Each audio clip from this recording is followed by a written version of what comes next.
tarde a todos. Eu vou fazer uma apresentação muito rápida do professor Alexandre Sá Avelar, que na verdade dispensa apresentações, né?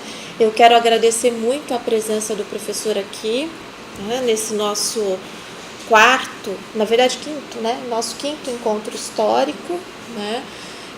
A ideia do encontro histórico é que os pesquisadores, os historiadores tragam um tema, né, de interesse, né, do seu próprio campo, né, e possam discutir com os nossos alunos pesquisa, né? Então o professor vai fazer uma fala de uns 40 a 50 minutos e depois disso nós vamos abrir a palavra e a ideia é discutir pesquisa, discutir os trabalhos de vocês e aproveitar a oportunidade com um pesquisador, né, do porte do Alexandre Avelar.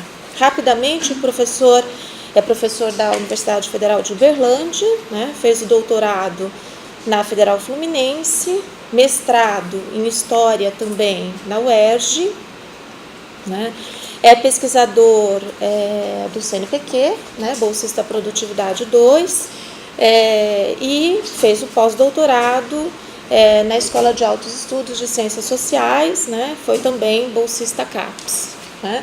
A última publicação, que eu acho que, dentre várias, né, eu ganhei, tinha até pedido para o professor trazer uns exemplares para vender, mas ele não conseguiu fazer esse acordo com a editora, né, mas eu acho que é um livro que a gente encontra facilmente, eu sugiro, tem na Amazon, né, e eu sugiro que vocês busquem, especialmente para quem é interessado no tema da biografia, né, o que pode a biografia. A fala do professor e a nossa tarde hoje vai girar em torno da questão dos passados traumáticos da vítima e do arquivo. O título é super interessante, eu gostei muito, estou curiosíssimo. Mais uma vez, eu agradeço a presença do professor e espero que a nossa tarde seja muito produtiva. Tudo bem? Bom, eu só tenho a agradecer o convite dos colegas do FG, especialmente a Fabiana, né? É uma grande alegria poder estar aqui hoje. Já que a ideia era de que a gente fale de pesquisa, eu começaria dizendo então que atualmente eu estou envolvido com 2 projetos maiores de pesquisa, né? Um que é o financiado pelo CNPq, que não tem nada a ver com o que eu vou falar hoje, né? Que é um projeto em que eu discuto a produção biográfica do HGB pós-proclamação da República, né?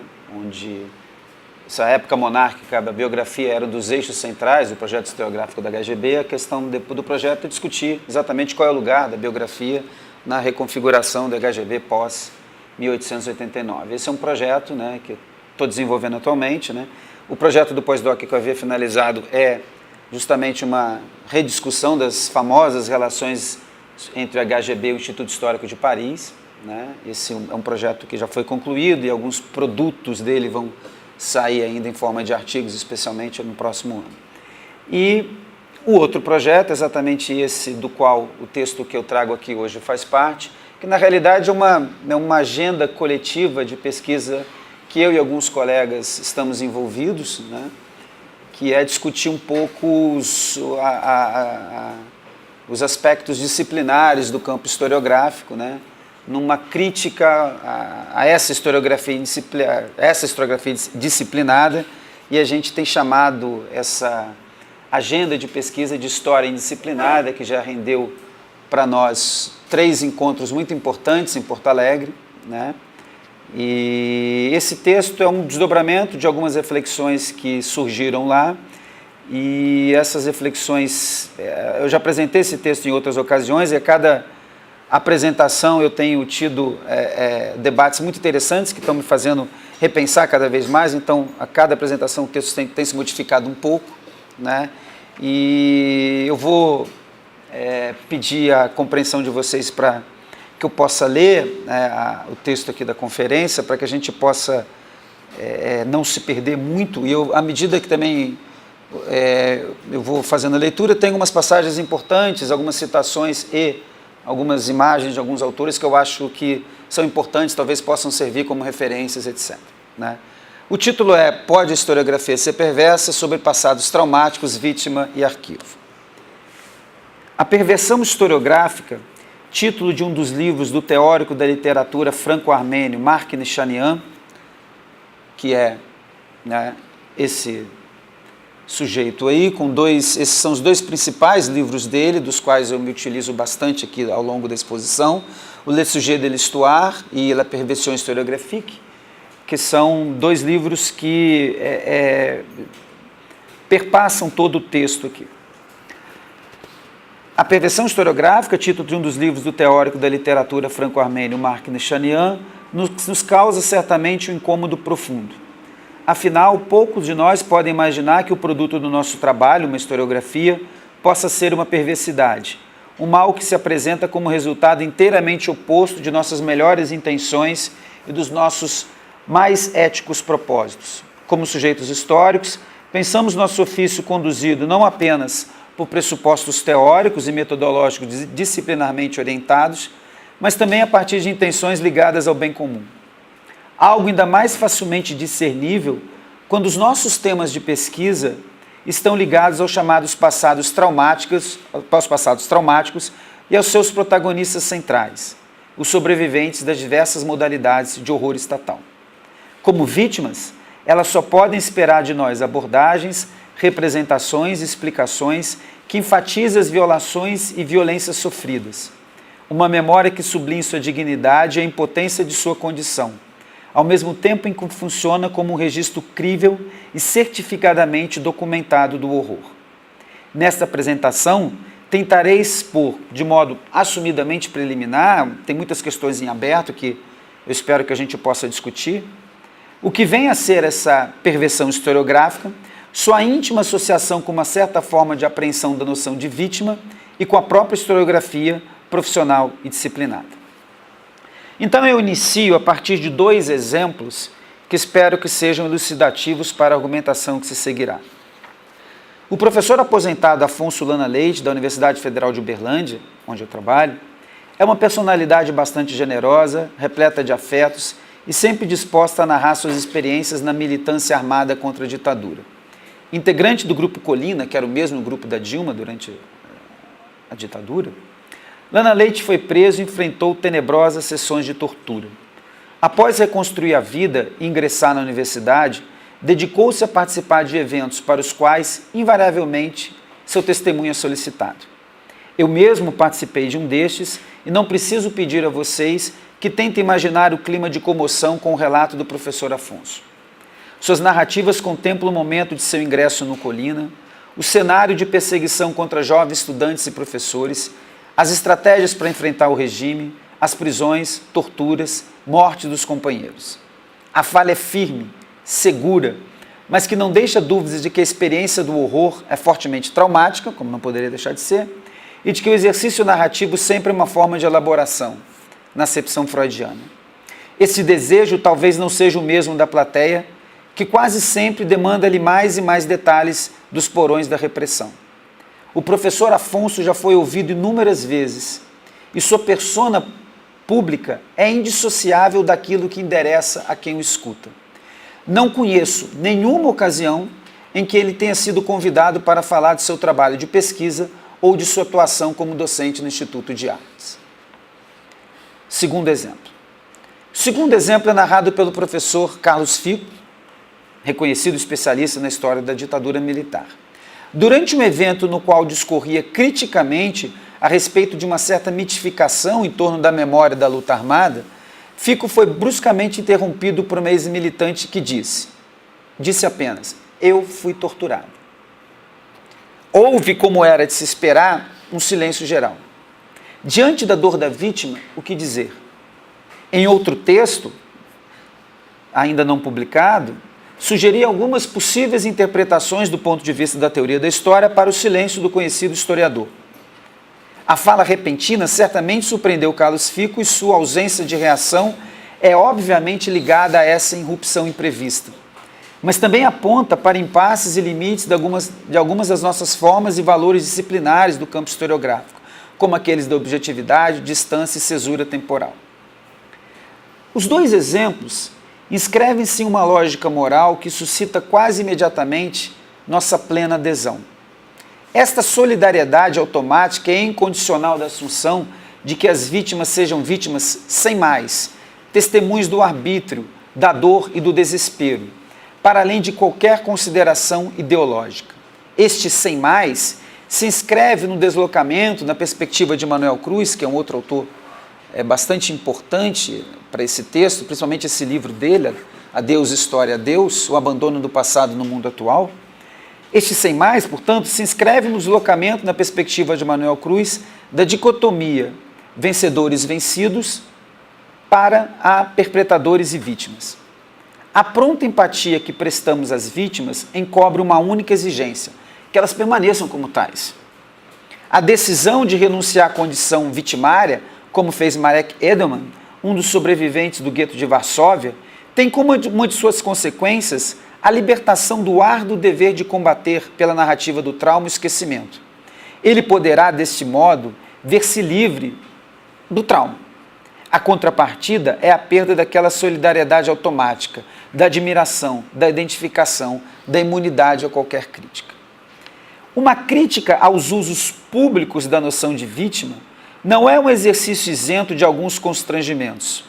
Os nossos sentidos e pendores humanitários proclamam quase a inviolabilidade da vítima, a nossa identificação automática com o padecimento sofrido.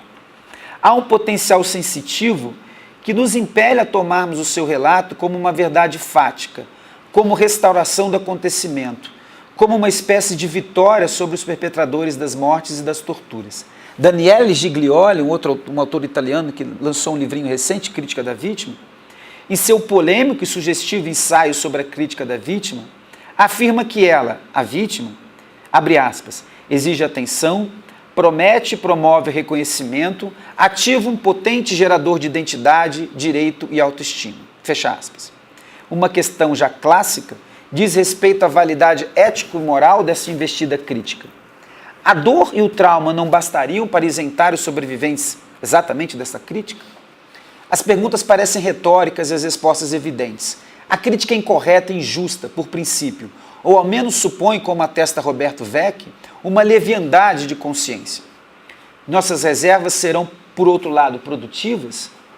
Elas não nos afastariam de uma compreensão mais profunda da experiência vitimária como resultado de uma nossa suposta ou de uma presumida ética, o que o Vecchi chama de ética de superfície? A crítica aqui é pensada como consciência do estado que estamos e como possibilidade de sua superação, ou em termos Foucaultianos, a possibilidade de não mais ser, de não mais fazer, ou de não mais pensar o que somos, fazemos ou pensamos. É preciso deixar claro aqui, acho que esse é um ponto bastante importante, que tal crítica não supõe ignorar o sofrimento e a dor daqueles que passaram por situações limite ou traumáticas. Tampouco deixar de reconhecer que elas foram, sim, óbvio, vítimas de regimes ditatoriais ou totalitários. A natureza das minhas preocupações é distinta. Trata-se de compreender como a condição da vítima transformou-se para a historiografia sobre as experiências traumáticas do século XX em condição indispensável para a afirmação de suas credenciais disciplinares, para a ratificação de uma certa política do tempo, baseadas nas premissas de uma temporalidade homogênea e linear. Ao testemunho do horror, também coube a tarefa de fornecer a prova, o antídoto contra a compulsão dos perpetradores em transformar a tortura e a violência estatal em não fatos. E isso só pode ser feito mediante a pressuposição de que a vítima pode se inscrever como arquivo do trauma, como índice da verdade histórica. Ao estabelecer a vítima como produtora da refutação da vontade genocidiária, a vontade do autor das violências, das torturas, os historiadores não conseguem escapar às armadilhas dos perpetradores. A prova, como evidência do vivido, responde, portanto, muito mais à lógica dos carrascos do que das vítimas. A figura da testemunha desses eventos limites, ou seja, a vítima, encontra-se no centro do giro ético-memorialístico que se tornou uma das tópicas mais recorrentes tanto no espaço público como no das ciências humanas atualmente. Não está em questão aqui recuperar o extenso debate que perscrutou as relações entre história e memória. É interessante, contudo, realçar a força do discurso da memória como nossa modalidade mais sensível de recordação do passado, transformada quase em um valor em si. É bastante interessante que em 2016 um grupo centrista na França propôs um projeto no parlamento francês que instituiu o Dia da Memória. Era simplesmente o Dia da Memória, a recordação dos grandes feitos dos antepassados franceses. O Dia da Memória não remetia a nenhuma data em específico, mas se celebraria simplesmente o Dia da Memória. Isso me parece bastante elucidativo da força da memória como uma modalidade de recordação do passado na contemporaneidade. De um modo geral, entretanto, a reação dos historiadores, como sabemos, direciona-se quase sempre para o estabelecimento de uma diferença fundamental entre história e memória, estando a primeira ligada ao processo de racionalização, enquanto a segunda se inscreve, sobretudo, no campo dos afetos e das sensibilidades. A seu favor, nessa disputa, os historiadores não hesitam em reivindicar o primado da evidência documental, a força do arquivo como instituidor e, ao mesmo tempo, legitimador da verdade histórica. No Brasil atual, alguns dos mais expressivos embates sobre a memória têm sido travados em torno de uma crescente valorização do nosso passado ditatorial, levada a cabo por nostálgicos simpatizantes, mas também por gerações jovens que não vivenciaram o período. Tem-se afirmado também que a elevação da instrução histórica, através de livros e aulas, seria o antídoto, talvez definitivo, para neutralizarmos os defensores do regime militar.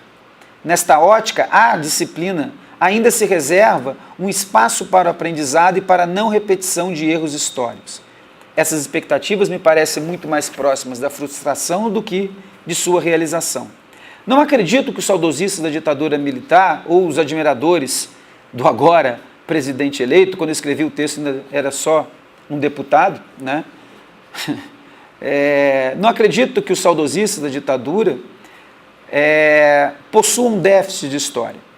Talvez esteja em crescimento exatamente o triunfo de uma certa memória que identificava o regime autoritário vigente entre 1964 e 1985 como responsável pela salvação do país da temível ameaça comunista e também por uma ordem social que fora perdida em nossa época. O crescimento dessa percepção entre setores organizados da sociedade civil já deveria nos alertar sobre o possível equívoco de encarar a memória militar do regime ditatorial como derrotada. A simples reafirmação da missão pedagógica e salvacionista da história pode nos ser muito pouco útil no enfrentamento da crise do presente. Ainda assim, também, entre nós, historiadores, predominou, como já dito, a tendência a considerar a memória como suscetível ao poder racionalizador e secular da história. E aqui abro um parênteses, de um modo um tanto irônico, para lembrar que nós também cultivamos uma memória disciplinar raramente submetida ao nosso crivo crítico. Afinal, não é disso que falamos quando recomendamos que nossos alunos leiam certos autores porque são clássicos? Charles Meier, em um texto dos mais estimulantes sobre o uso da memória, assinala que a fascinação dos intelectuais com a memória segue em pé, não especialmente em relação aos tempos que procuramos recordar, mas ao próprio ato de recordar, com sua fenomenologia psíquica. O que preocupa, sobejamente, Charles Meier, é a memória melancólica, sacralizadora do passado, dotando de uma aura especial, sobretudo no que concerne a experiência traumática das vítimas. Assim constituída, afirma outro autor importante aqui, o Dominique Lacapra, especialmente esse livro, Escrever a História, Escrever o Trauma, que é um livro bastante conhecido dele. Assim constituída, afirma Lacapra, a memória implica uma fixação com o passado que inibe no presente as ações que orientam o futuro mais desejável. De forma semelhante, Berber Beveridge explora o mesmo problema, chamando a atenção para o que ele designa como maniqueísmo temporal, isto é, as políticas retrospectivas do tempo que se dão às custas do presente e do futuro que se pretendia libertador e utópico. As instâncias e espaços cada vez mais amplos para as vozes e textos das vítimas alimentam essa compulsão repetitiva e indutiva, a expressão é do Manuel Cruz. Ou seja, a incessante convocação para que as vítimas testemunhem as experiências traumáticas pelas quais passaram. Esse uso abusivo da memória foi largamente criticado pelos historiadores, como sabemos, contudo, em algumas situações, eles próprios foram agentes desses excessos, através de seus esforços sistemáticos de arquivamento dos testemunhos das vítimas.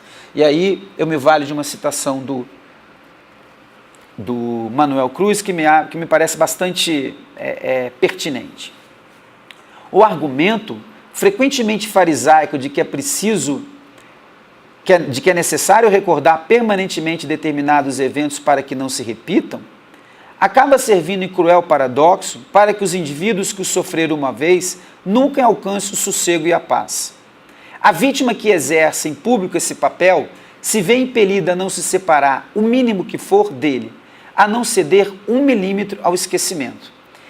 Ela é presenteada com a condição de inocente absoluto. Quem poderia reprovar alguém que tenha conhecido a desmedida do horror? Em troca de ser também uma vítima absoluta, por inteiro e por todo o tempo, aderida em sua totalidade à experiência que lhe produziu o dano. Essa citação está nesse livro, Adeus, História a Deus, página 132. Daniele Giglioli, aquele autor italiano do slide anterior, descreve uma sintomatologia do fenômeno, apontando para a intensidade da memória do horror como gerador de uma substancialização das figuras da vítima e do carrasco. Ao lado de um humanitarismo que não consegue se perceber como de fato é, ou seja, um conjunto de dispositivos que disciplinam as palavras, as imagens e os gestos, a vítima encontra um dos seus suportes numa leitura do século XX como sendo a era da barbárie e da catástrofe, gerando não apenas a prática da violência, como sua própria tematização. Não pode haver um cenário mais propício para esta memória do horror que se inscreve, doravante, num conjunto de celebrações que isola os eventos do seu curso natural, os hipostasia em valores em vez de explicá-los como fatos, e desse modo invalida também o objetivo de elevá-los à advertência para o que aconteceu não se repita. A vítima, lembra-nos Dominique Lacapra, é uma categoria social, política e ética. Como elaboração identitária, ela se localiza historicamente, está sujeita às muitas injunções do presente e a memória, tornada um dever, aproxima-se do pressuposto de que a vítima é a portadora da experiência pura. Para Philippe Mesnard, um outro autor francês importante, as vítimas se tornam aprisionadas em uma identidade que as despe completamente ou em parte de suas próprias biografias ou de suas referências culturais, terminando por aprisioná-las em seus confins. Estamos diante, sem dúvida, daquilo que Marc Nichanian chama de lei do arquivo. E aqui tem uma citação que me parece também esclarecedora a esse respeito. Obviamente, este arquivo do testemunho da vítima é induzido e imposto pelo próprio acontecimento, pela estrutura do acontecimento. Um acontecimento não é um fato. Essa passagem me parece muito importante. A vontade genocidiária é, por excelência, a que anula, no cerne mesmo do acontecimento, a facticidade do fato. Portanto, é a que obriga, no mais alto grau, a vítima a fornecer a prova. Nessa matriz, nesse momento originário em que o testemunho se transforma em prova, a vítima sabe que a máquina genocidiária pela qual foi esmagada buscava destruir a própria noção de fato. Essa destruição vale para todos, para o carrasco e a vítima, assim como para a humanidade civilizada. Fecha a citação. O paradoxo aqui é que o horror e a violência extrema significam justamente a morte da testemunha. A vítima é a atestação não do fato, mas da própria impossibilidade de testemunhar. Os seguidos relatos, as repetidas declarações e os insistentes testemunhos representam ainda a crença de que a escrita da história seja possível, de que seja viável pensar a restituição da experiência. O arquivamento é o seu meio e o seu fim. É uma busca constante e ela talvez explique nossa compulsão por ouvir os testemunhos. E nesta plateia estão evidentemente os historiadores, ciosos da dimensão documental do seu trabalho. Eis a perversão historiográfica, a ofensa realista ao testemunho, a força do arquivo que, de acordo com Nichanian, abre aspas, num primeiro momento, possibilita a vontade genocidiária, e num último momento, faz o sobrevivente acreditar que o acontecimento obedece à lógica histórica habitual dos fatos, embora lhe imponha a cada instante um desmentido severo e incontornável. parece que estamos sempre cumprindo as ordens do perpetrador. Prove se você for capaz. O viés da experiência pura significa ainda a retração da literatura, incapaz de dizer algo diante do relato do horror. A literatura é submetida à prova, à lei do arquivo. Ainda uma vez mais, a reprodução de um discurso da vítima como portadora da palavra combatente, da verdade fática capaz de destituir a pulsão genocidiária, reverteu-se para a historiografia profissional, em condição de possibilidade de sua inquirição sobre as experiências do horror no século XX.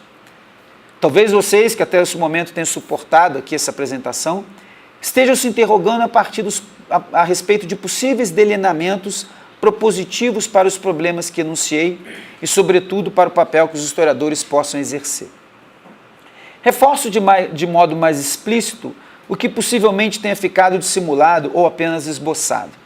A historiografia profissional deverá continuar com seu trabalho indispensável de levantamento de fontes e outros registros sobre nossas experiências autoritárias, traumáticas, assim como levar a cabo sua crítica e construir interpretações a respeito do nosso passado. Em um país como o Brasil, em que apenas tateamos as formas mais elementares e iniciais de uma justiça de transição, tudo isso se torna mesmo imperativo. Acredito, por outro lado, que devemos pensar em formas de incursão ao passado que não façam tábula rasa das insuficiências e problemas da historiografia como prática de um campo disciplinar, que não reproduzam respostas que levem a algum tipo de superioridade epistemológica da história, quase sempre vista, como já apontamos, como uma superioridade epistemológica da história sobre a memória, quase sempre vista esta memória como o reino do irracional, do afetivo e do excesso de subjetivismo. Ou ainda, que não situe os testemunhos como simples atestação documental, no plano de uma expectativa empirista de restituição dos fatos, cuja aniquilação é justamente a razão de ser do perpetrador. Enfim, formas que possam nos sinalizar para futuros utópicos capazes de nos desvencilhar da nossa árida e incômoda situação presentista. No que tratamos até aqui, o problema dos testemunhos de situações limite faz-se necessário, sem ignorar os dispositivos da historiografia, ir além. A pergunta instigante de Arthur Ávila, colega da Federal do Rio Grande do Sul, em um ensaio sobre a crise da história, é nesse aspecto fundamental. Qual seria a justificativa para se submeter o passado à guarda de uma imaginação disciplinada? Insisto na urgência de atentarmos para alguns sinais emitidos nos últimos tempos.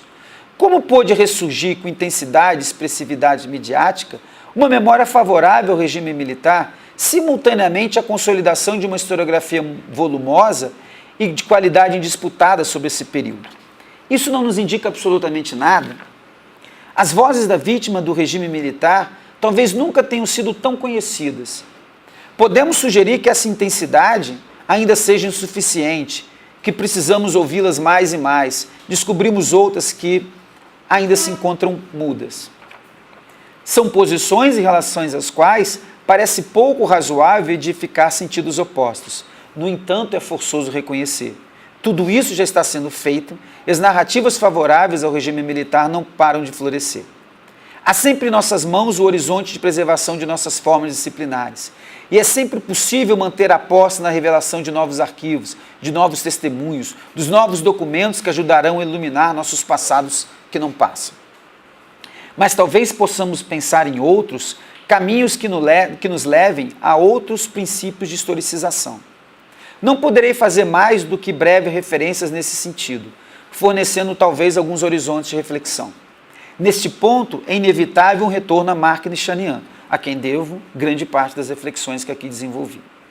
Suas sugestivas e, por vezes, desconcertantes formulações são, é bom que se afirme, resultado de uma longa investigação que ele produziu sobre os escritos dos deportados e sobreviventes da catástrofe armênia.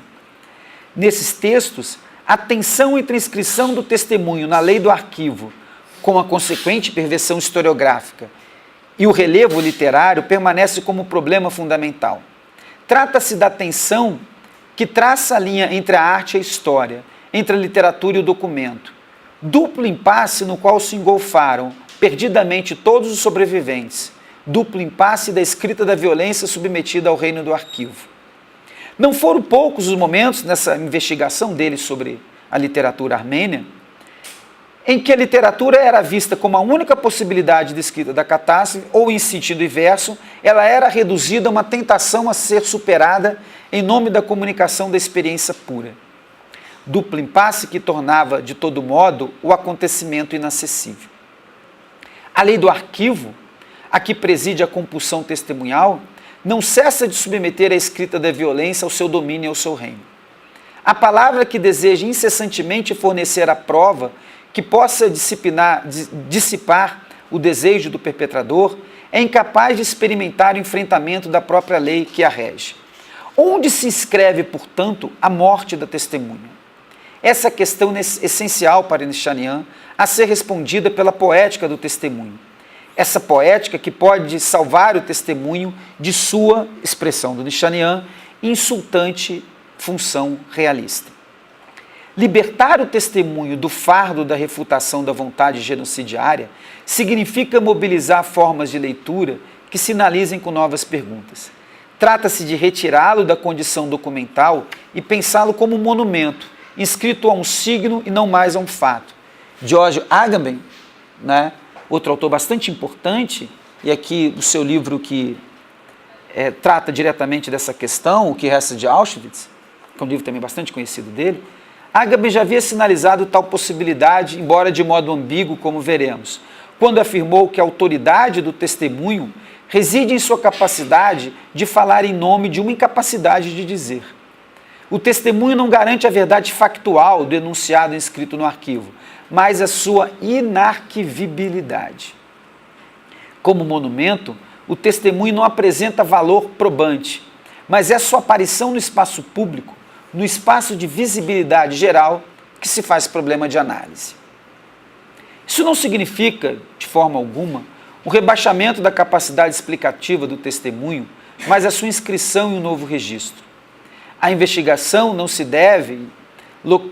deve se localizar no que o testemunho revela, pois essa possibilidade já foi aniquilada pelos perpetradores, mas nos sentidos do próprio apelo ao testemunho. A inscrição da vítima na lei do arquivo determinou um sentido estrito para os seus textos, depoimentos, e interditou outras formas de leitura. Catherine Coquillot, uma outra teórica francesa que eu gosto bastante, traçou uma estimulante genealogia das razões da não leitura dos textos, basicamente os textos sobreviventes da Shoah, que são com os quais ela trabalha. São essas razões: os interditos, os imperativos da memória, as recuperações teológicas e as teorizações filosóficas. Ela fala da leitura, de uma leitura literária dos textos, de ler esses textos como literatura. E ela explica, essas são as razões pelas quais essa leitura não foi possível. Para Nishanian, contudo, é a própria estrutura desses textos que os torna não legíveis. É preciso, portanto, ler a ilegibilidade, ou seja, o pertencimento do testemunho ao reino do arquivo, sua participação ao mal de arquivo, do qual já falava Derrida. Não me parece justo enxergar nessa complexa análise de Nishanian alguma forma de recusa da historicização ou desconsideração dos esforços intelectuais de outros autores para promoverem a refutação da lógica do perpetrador. Sob esse prisma, Nishanian menciona o conhecido ensaio de Shoshana Feldman, que é uma outra autora muito importante, que tem um livro sobre a crise do testemunho, não está traduzido. Sob esse prisma, o Nishanian menciona o conhecido ensaio de Shoshana Feldman sobre o filme Shoah, de Claude Lesman, no qual a autora vê neste filme uma ampliação da capacidade própria do testemunho, desafiando o silêncio da morte da testemunha e reescrevendo o acontecimento sem testemunha, agora transmutado em testemunho em história. Assim, o fato reconstitui-se e é estabilizado historicamente. A redenção do testemunho pela arte seria, portanto, capaz de refutar a vontade genocidiária, aquela que exige a prova a todo momento. Na mesma linha, Agamben recuperava a dignidade do testemunho, que não é mais o testemunho integral, como visto, mas o testemunho da impossibilidade de testemunhar. Eis a prova mais absoluta de Auschwitz.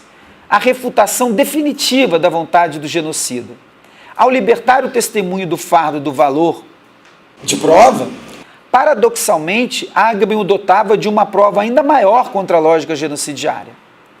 A recuperação da história e do testemunho, nestes dois exemplos, significaria o que exatamente? De que sua história se fala? A inscrição da morte da testemunha ou exatamente a sua ressurreição como refutação da vontade do genocida? É possível que tenhamos uma testemunha da morte da testemunha? A extensão e profundidade dessas perguntas não permitem, pelo menos até onde caminhei nessa pesquisa, respostas definitivas. Nishanian, não obstante, enuncia o seu projeto intelectual, a sua ambição de produzir uma teorização capaz de sobrepor as leis do arquivo. E aqui me parece a sua premissa fundamental. Há nisso tudo uma dificuldade real da qual ninguém escapa. E essa dificuldade dá vertigens. Não tenho certeza de que já disponhamos de todos os meios necessários para enfrentá-la. Mesmo assim, de uma coisa estou certo, e repito agora. Precisamos de uma política do resto, reliquado que acho que é a expressão em armênio. De uma poética capaz de ler, é claro, o testemunho como resto, mas sobretudo capaz de ler o que resta do testemunho quando tudo foi destruído, quando o próprio testemunho foi destruído em sua possibilidade. A crítica à vítima e todo o debate sobre a poética do testemunho colocam em questão, em verdade, o alcance das regras cognitivas de estabelecimento da realidade histórica e de validação do seu sentido. A reivindicação da objetividade e da veracidade do relato testemunhal institui-se como visto a partir da força do perpetrador, aquela que exige provas e fatos por parte de suas vítimas. Deslocar-se desse círculo de ferro demandaria da parte do historiador outros tipos de respostas apenas possíveis se os eixos do problema do testemunho se movessem em outras direções e sentidos. Aqui a referência, sem dúvida, Le Different, o importante trabalho de Jean-François Lyotard,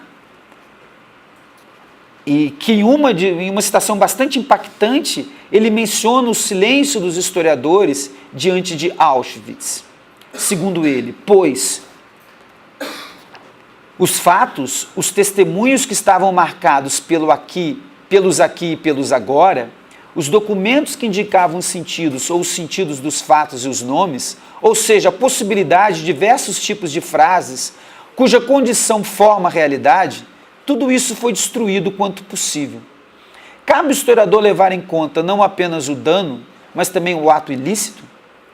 Não a realidade, mas a meta-realidade que a destruição da realidade é? Não o testemunho, mas o que resta do testemunho quando o testemunho é destruído? Obviamente sim, se é verdade que não haveria história sem conflito.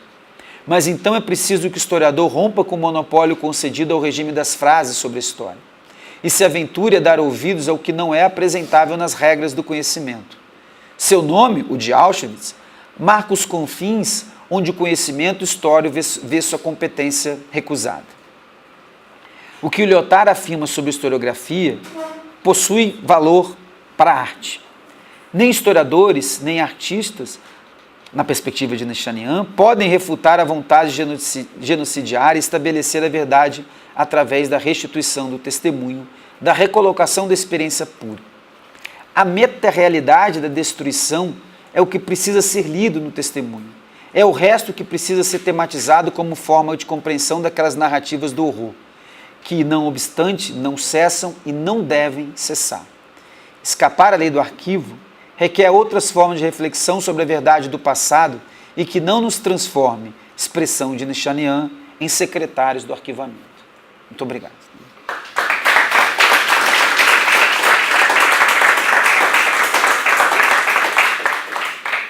Obrigada, Alexandre.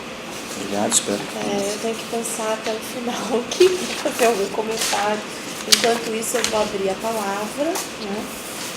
Propondo ao público que a gente debata o texto, mas também pense né, em temas amplos como arquivo, testemunho. Né? Eu acho que tem muita gente que trabalha com esse tema aqui no programa, né? E, portanto, tem questões de pesquisa aí na cabeça muito urgentes e que podem aproveitar a presença do Alexandre. Veja, tem um momento que você fala que esse momento que a gente está vivendo agora não seria necessariamente o de uma ausência de memória em relação à ditadura, mas uma espécie de triunfo de outra memória, né, sobre a ditadura. Que é diferente da... Bom, quer dizer, isso me parece, assim, deixando um pouco de lado as questões práticas de como se fazer isso e do quão repugnante pode ser. Você acha que a gente está agora diante da possibilidade de fazer uma história desses sentimentos bem menos nobres e aceitáveis, como seria o ressentimento, a vingança? Quer dizer, fazer uma história do sentimento não mais das vítimas, mas dos torturadores e dos assassinos, né? Que sentimentos que também implicam uma relação com o tempo, né, e com o passado. Me parece que há todo um questionamento sobre o lugar da memória enquanto fonte histórica, por exemplo. E nesses termos, eu fiquei me perguntando se não cairíamos na armadilha da sacralização da memória, como nos aponta Beatriz Sarlo. Quer dizer, saímos da fonte como documento e vamos para a fonte, no caso da memória como documento, para a memória como monumento. E até que ponto isso também não implica na sacralização? É porque, de fato, acho que o Nishanian nos causa muito incômodo em muitos aspectos, né? A gente precisa... A primeira impressão que eu tive da leitura dele foi muito impactante também, você tem que parar, ler com calma. Infelizmente não tem quase nada traduzido dele aqui, ia falar isso durante a apresentação, acabei esquecendo. Tem apenas um texto, numa coletânea chamada Escritas da Violência, um texto dele que está muito mal traduzido, por sinal, né? E eu acho que é um autor que merece ser lido, embora, claro, a gente tenha que ter a exata medida de que ele está falando a partir da experiência de pesquisa dele da literatura armênia, mas eu acho que tem vários insights que nos ajudam a pensar as nossas questões também. Sobre o que você disse, eu acho que a tua pergunta já me induz efetivamente a uma resposta positiva, eu acho que sim. Esses sentimentos menos nobres, né, eu acho que me parecem que precisam ser mais tematizados. É bastante interessante, eu discuti isso exatamente com um colega, né, que como para além das questões que envolvam a recuperação da memória positiva da ditadura a partir de uma certa idealização do passado, uma época sem corrupção, né, não havia criminalidade, enfim, todas essas tematizações bem rasteiras, né, há algo que nós precisamos admitir frontalmente, que há um fascínio da violência, né? É muito, na verdade, mais de uma vez eu assisti o professor Afonso falando, que eu menciono aqui, a plateia pede detalhes da tortura, né? Evidentemente não me passa pela cabeça imaginar certo sadismo ali, eu sei, posso estar completamente equivocado também, mas eu acho que essa tematização dos ressentimentos, dos sentimentos mais nobres, da violência, do fascínio da violência, eu acho que é um elemento que precisa ser considerado nesse debate sobre o período militar, nessa historiografia sobre o período militar. Eu acho que se escreve pouco disso, acho que a produção historiográfica também elegeu alguns temas meio clássicos sobre o período, e a gente tem muita dificuldade em alargar um pouco o campo, embora isso esteja sendo feito, mas eu acho que ainda num ritmo não muito desejável. Eu estou plenamente de acordo, eu não saberia estender mais a resposta, porque eu não tenho, de fato, os elementos e nem posso sugerir qualquer agenda de pesquisa, né? Evidente, mas eu acho que o fascínio da violência, o certo deleite mesmo da dor alheia, né? Eu acho que isso é algo que precisamos compreender. E, embora isso você tenha alguns trabalhos de memória dos perpetradores do horror nacional-socialista, né, e de outros regimes totalitários na Europa, né? E é bastante interessante a formulação de Nishanian. A destituição do fato, a destituição da factualidade do fato, vale para todos. Então a recuperação da factualidade do fato aqui, né, é também a escrita de uma história a partir do ponto de vista dos perpetradores, né? Então eu estou completamente de acordo e não teria nada mais a estender sobre essa sua questão. Sou inteiramente favorável à ideia de que a gente invista intelectualmente num estudo né, dos sentimentos menos nobres, como você mesmo falou. Né? E sobre a sua pergunta, qual é o seu nome? Desculpa. Alcilene e... Desculpa, Tiago. Né? Alcilene, nada a opor também. E eu acho que um dos grandes insights do texto nietzscheano é justamente chamar a atenção para essa sacralização da memória, de como que o historiador contribui para ela própria, através do que ele entende, através do que seria, na verdade, uma prática oposta, né? Da inscrição do arquivo, da crítica, e como que na perspectiva nietzscheana, isso é uma contribuição para a sacralização de uma certa memória, né, vitimária, né? E aí é importante dizer que não se trata, mais uma vez aqui, de negar a condição da vítima, dos usos públicos dessa noção de vítima, né? E como ela contribui para uma sacralização da memória, né? Inibindo mesmo, ou ao fundo interditando outras formas de historicização. Mas aí eu sempre também, e aí o nietzscheano chama atenção para o extremo oposto, que é também uma sacralização da história, né? Como campo disciplinar capaz, né, de resolver os grandes problemas, e a própria constituição da história como campo disciplinar, a partir do século XIX, tem uma sacralização gigantesca ali. Né? Um dos bons debates que eu tenho travado com meus alunos nos primeiros períodos, né, é justamente induzi-los e incentivá-los a ler, né, e tomar contato com textos escritos a partir de uma historiografia de outras latitudes. Né? A mitificação de uma certa historiografia profissional, científica, e aí acho que precisamos precisar bem as coisas, branca, europeia, modernista do século XIX. Né? Então, essa sacralização da história, que muitas vezes é o que se coloca em oposição a uma sacralização da memória, eu acho que também é algo em relação ao qual nós devemos ter um olhar bastante cuidadoso, né, e crítico. O nietzscheano, o livro é devastador mesmo, a perversão historiográfica é devastadora. Inclusive, um dos capítulos dele, onde ele estuda 2 casos emblemáticos, onde a justiça francesa, né, que é mestre, né, em intervir nos debates, né, sobre a verdade histórica, né, o caso do Bernard Lewis, que é um conhecido orientalista, né, onde em 1994 ele deu uma entrevista negando o genocídio armênio. Né? Em 1999, um outro professor, cujo nome agora me foge o nome, talvez o Marlon se lembre, ele se candidatou a uma vaga ao Collège de France e ele tinha escrito um texto em defesa do Bernard Lewis com um teor fortemente negacionista também. Né? Gilles, qualquer coisa, não me lembro agora. E isso causou uma grande celeuma, que era o cara que estava reivindicando o posto mais significativo da estrutura docente na França, né?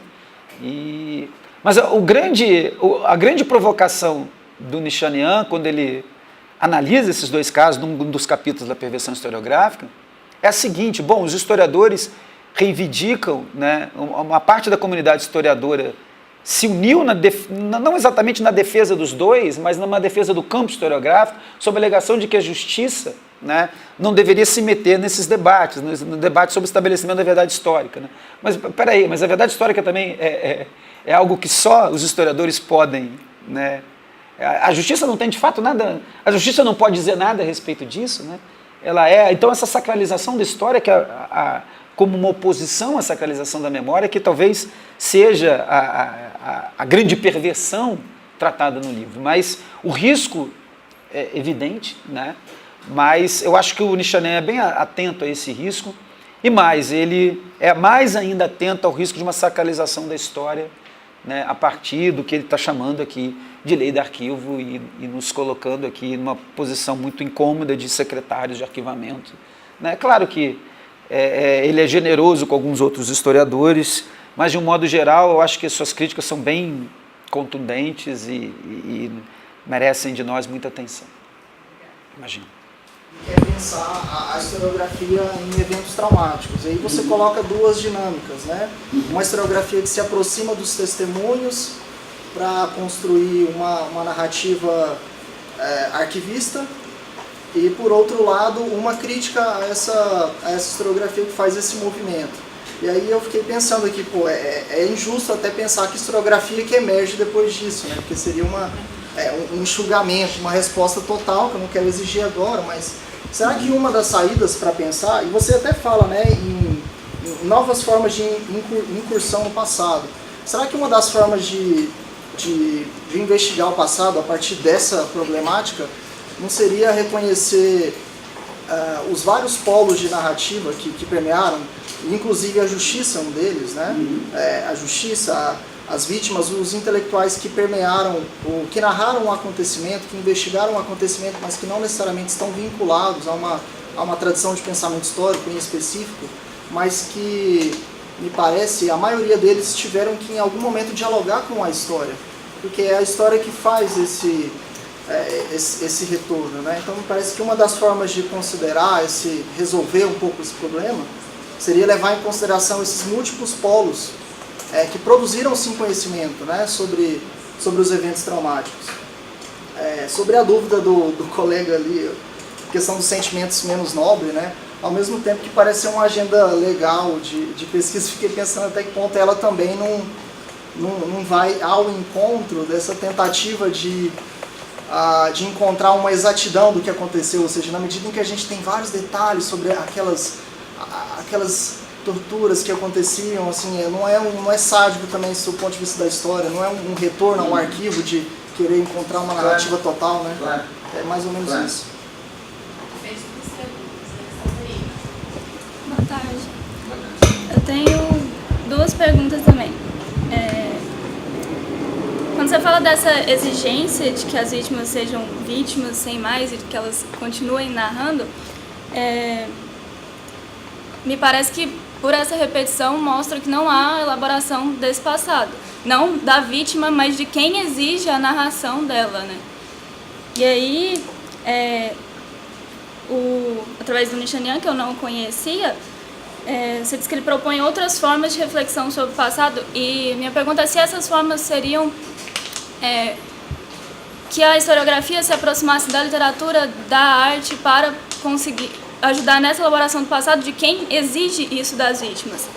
E se a própria inclusão da literatura de testemunho como fonte para a história já não é uma aproximação nesse sentido, uma diluição de algumas barreiras interdisciplinares. E a outra pergunta é uma curiosidade que parte da minha pesquisa, porque eu estudo a literatura de testemunho a partir da memória judaica, que existe para os judeus uma espécie de dever de rememorar, como um mandamento. E aí a minha pergunta é simplesmente e que se aproxima muito dessa ideia de perversão da historiografia, mas que partiria da própria vítima, né? E a pergunta é só se você se deparou com algo nesse sentido, fizesse referência a essa memória judaica durante a sua pesquisa.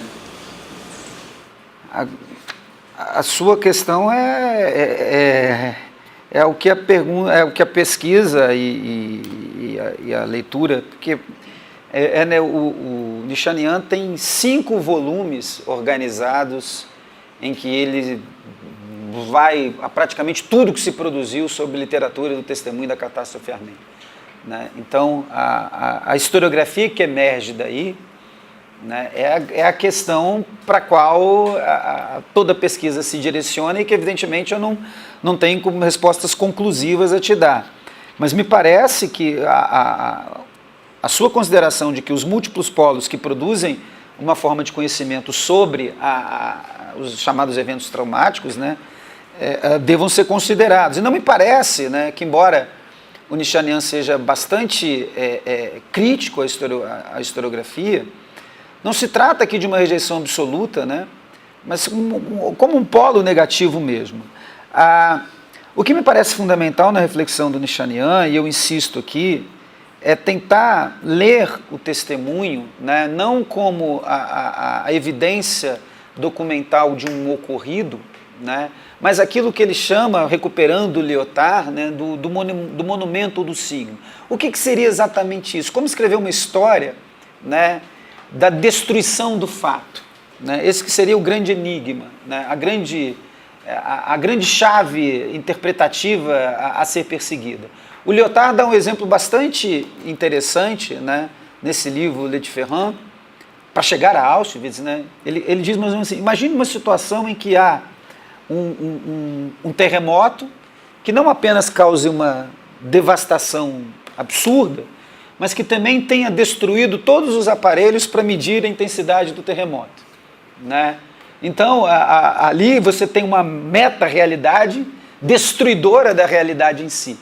A destruição causada, o entendimento ali, o que ele nos convida a pensar, é que mais do que a realidade da destruição causada pelo terremoto, nós temos uma realidade da destruição de todas as nossas referências para medir a intensidade do terremoto.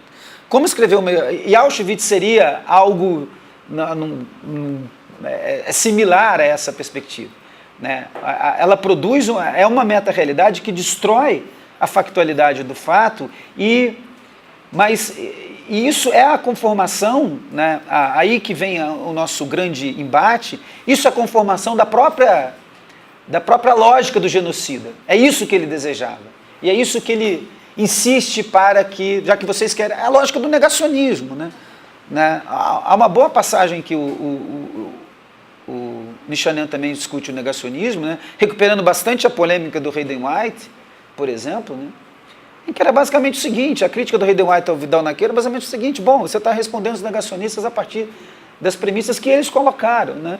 Então, escapar a lógica do perpetrador, que exige a comprovação do fato, e o objetivo é a destruição do fato, é que é o grande desafio. Essa nova historiografia, né, se pudermos chamar assim, terá que lidar com essa grande dificuldade, né? Mas, sim, evidentemente que os historiadores, né, não serão os únicos agentes, já não são, que terão um papel de relevo a desempenhar na construção dessa historiografia que pode emergir, né? Mas os contornos dela, o próprio Nichanian deixa bastante claro que ele tem imensas dificuldades ainda em estabelecer quais seriam os contornos dessa historiografia que possa produzir novas formas de historicização do passado, sem aprisionar o arquivo, o testemunho, a evidência documental. Um outro texto que não é tocado aqui, mas que eu gosto muito, e que foi publicado na History and Theory, é um texto de uma colega argentina, Verônica Tosi, sobre o testemunho, né? Sabrina deve conhecer. O papel epistêmico do testemunho, alguma coisa assim, né? Ali tem algumas indicações bastante interessantes a partir de alguns autores, né, que lidaram com, né, Vito Kempler, Primo Levi. É um texto bastante interessante, ali há algumas boas chaves de leitura. Ela, principalmente, uma grande leitora do Hayden White, né, tenta pensar outras formas de historicização desses relatos, né? Mas a tua provocação, a tua pergunta, provocação no ótimo sentido, é muito pertinente, né?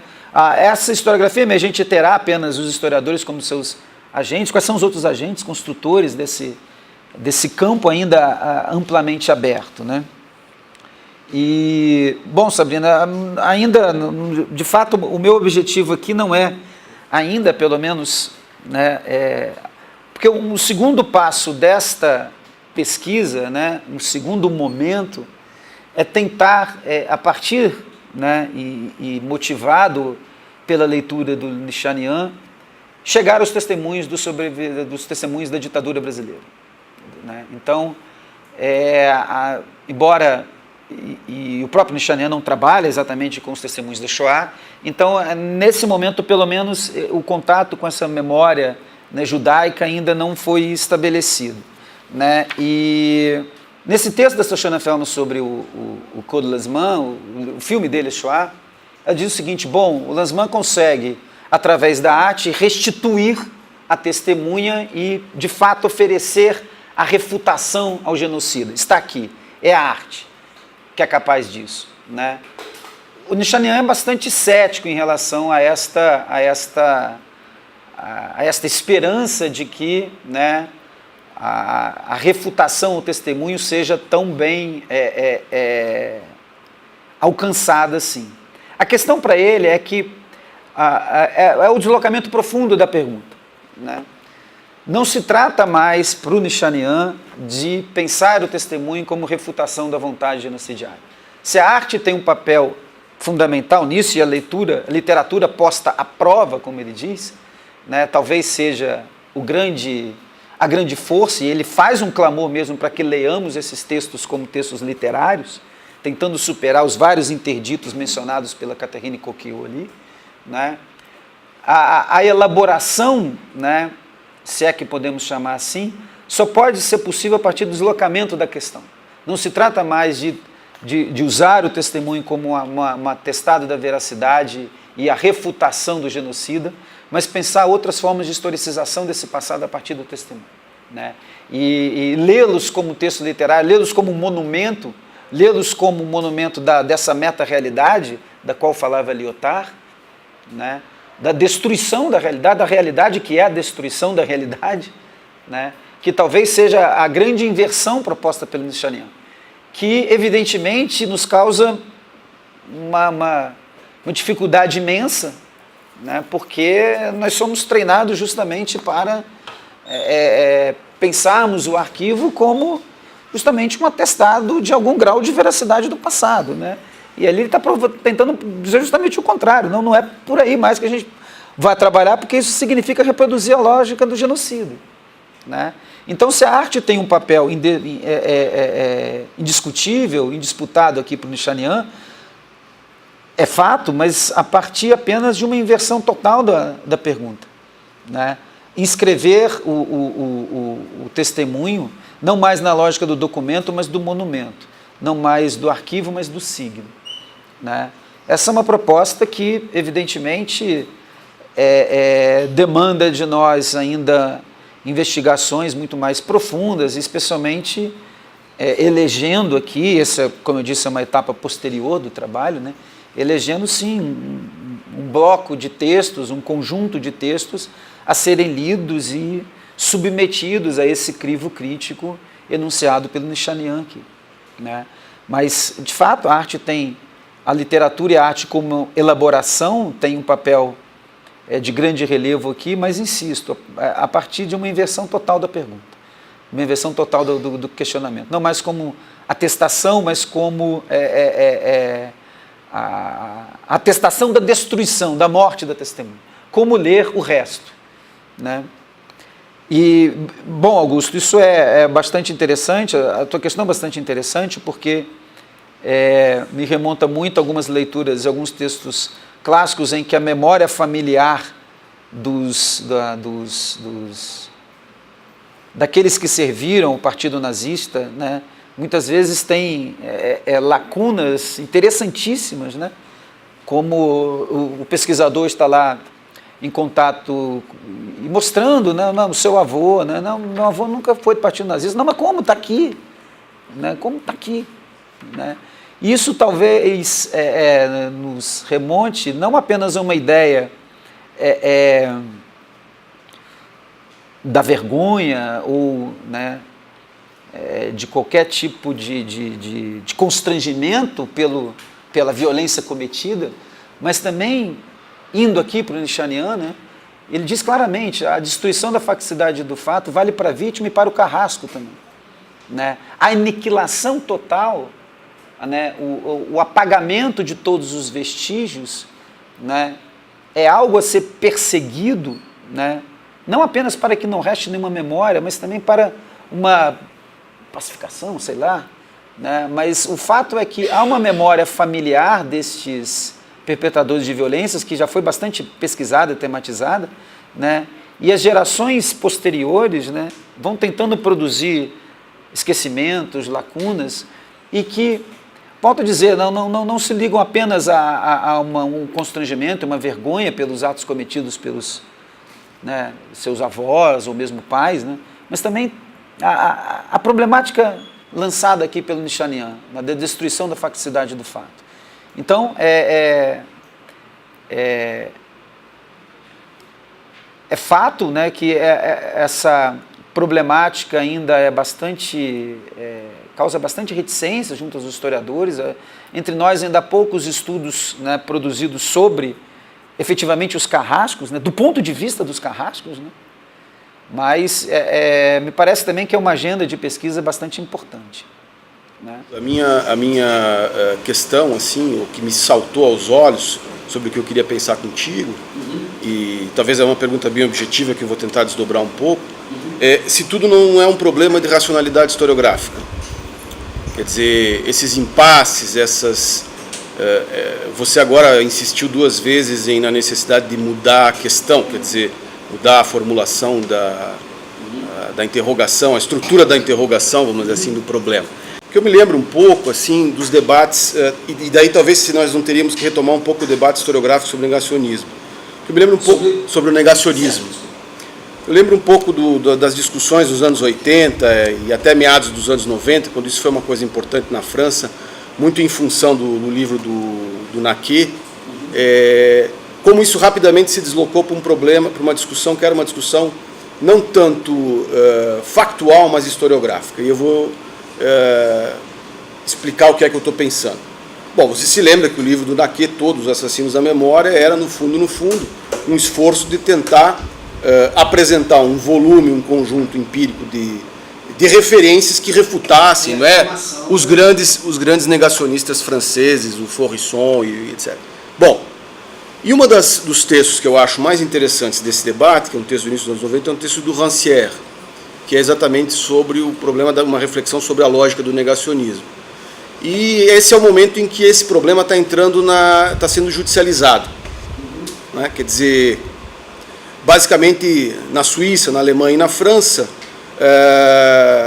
as cortes em geral se deram conta que os historiadores não conseguiam resolver o problema do negacionismo, então, sejam as legislações, sejam os parlamentos, sejam as cortes superiores, decidiram que era crime negar o Holocausto. Ponto. Não é? Uma das reflexões do Rancière, que é interessante, é exatamente entender por que os historiadores não conseguiram. Onde está esse texto? É um texto sobre os enunciados do fim do nada. E é muito interessante porque ele vai tentar mostrar que os historiadores não conseguem refutar definitivamente o argumento dos negacionistas, porque os negacionistas têm uma lógica histórica que é dos historiadores. Sim. Veja bem, uma certa lógica histórica. Uma lógica histórica que se constituiu com Zanal. Sim. E aí as coisas começam a ficar mais complicadas. Sim. Porque exatamente os historiadores franceses não vão entrar nesse debate, vão se afastar desse debate por questão de herança. Mas você, por exemplo, insistiu muito não na destruição do fato, mas na destruição da facticidade do fato. Mas esse é o problema do Rancière. Esse texto que eu publiquei no meu livro sobre o anacronismo, o que o Rancière, no fundo, tenta mostrar? Que há uma diferença entre a historiografia do século XIX e do século XX, essa que nasce com o Zanal, e o Zanal, basicamente, e Lucien Febvre, sobretudo, constitui um tipo de racionalidade historiográfica para a qual a facticidade não tem mais irrelevância. A importância não é mais a facticidade do fato, mas a possibilidade do fato. Quer dizer, o Zanal funda uma maneira de pensar historiograficamente para a qual não é importante mais apresentar prova empírica para defender essa tese ou refutar aquela tese, porque a racionalidade do fato está presa a uma questão anterior, que é a sua possibilidade ou não. Daí que exatamente o texto dele é sobre o anacronismo ou a verdade do historiador. Quer dizer, há um regime de verdade que se funda com Zanal e que destrói a lógica da facticidade. Então eu me pergunto um pouco se esses debates que querem se afastar, que querem colocar a questão, eu não conheço, por isso eu te pergunto, se esses debates que querem colocar a questão em termos não historiográficos, não é que não replicam, mas se esquecem que o problema é um problema na origem historiográfico. Quer dizer, quem foi que definiu no século XX, do ponto de vista epistêmico, que a facticidade não tem relevância para a história? Não foram os nazistas, foram os historiadores, a partir do modelo de fundação de história e de verdade. Não é?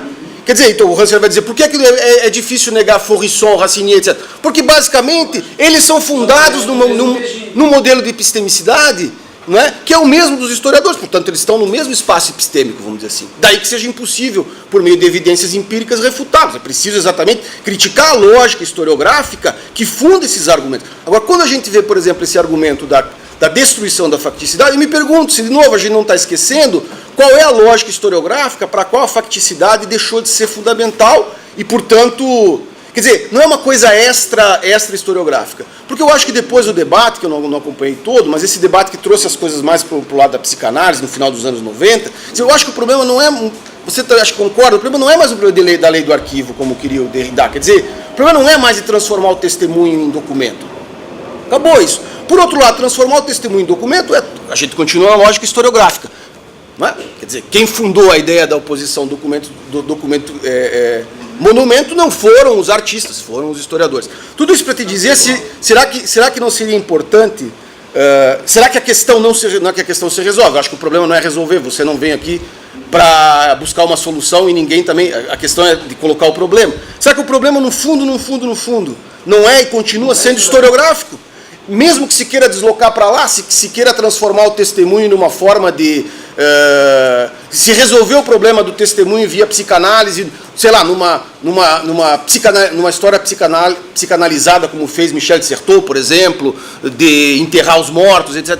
Será que o problema não continua, no fundo, sendo historiográfico e nós não vamos resolvê-lo, senão, não se voltando para a historiografia? Seria, então, mais ou menos essa a questão.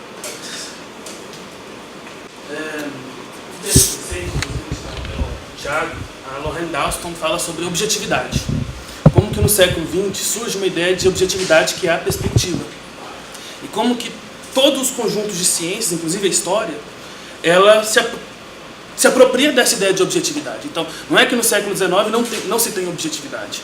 A objetividade lá era outra coisa, que é diferente do que a gente entende como objetividade hoje. Eu pergunto, nessa perspectiva, nesse deslocamento que o senhor propõe, não há uma mudança também na ideia de objetividade, e para mim isso implica claramente uma mutação no que se entende em relação à verdade do historiador. Esse é o questionamento. Ainda em continuidade à discussão que a Sabrina levantou, em relação a pensar a arte, a literatura como um terceiro caminho,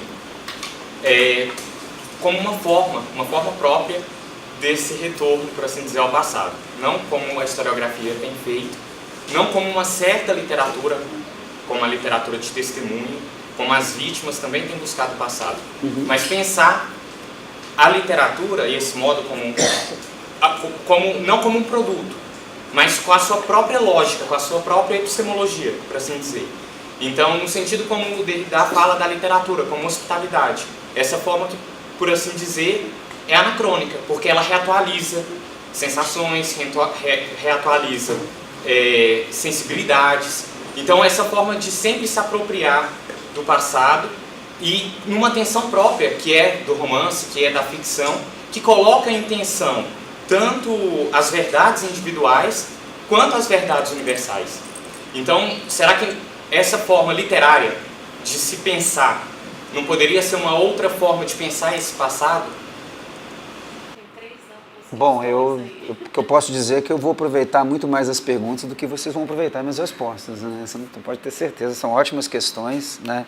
Marlon, você me abriu uma chave de leitura para a qual realmente ainda não tinha me atentado, né? Eu acho que ali as sombras aí, a partir do que você falou, me leva a pensar que há uma grande sombra dos análises sobre toda essa reflexão, né? E que também propriamente não é tão nova assim também, né? Porque em linhas gerais aquele texto do Hayden White publicado em 82, que saiu depois no conteúdo da forma, já está dialogando com isso, já está dizendo a mesma coisa, né? O grande problema do Vidal na resposta aos revisionistas é que ele não consegue escapar, né, desse regime de verdade no qual ele, Vidal Naquet e os revisionistas operam. Né? Isso já estava colocado no Hayden White em 1982, eu não sei exatamente de quando é esse texto do Rancière que você cita. Né?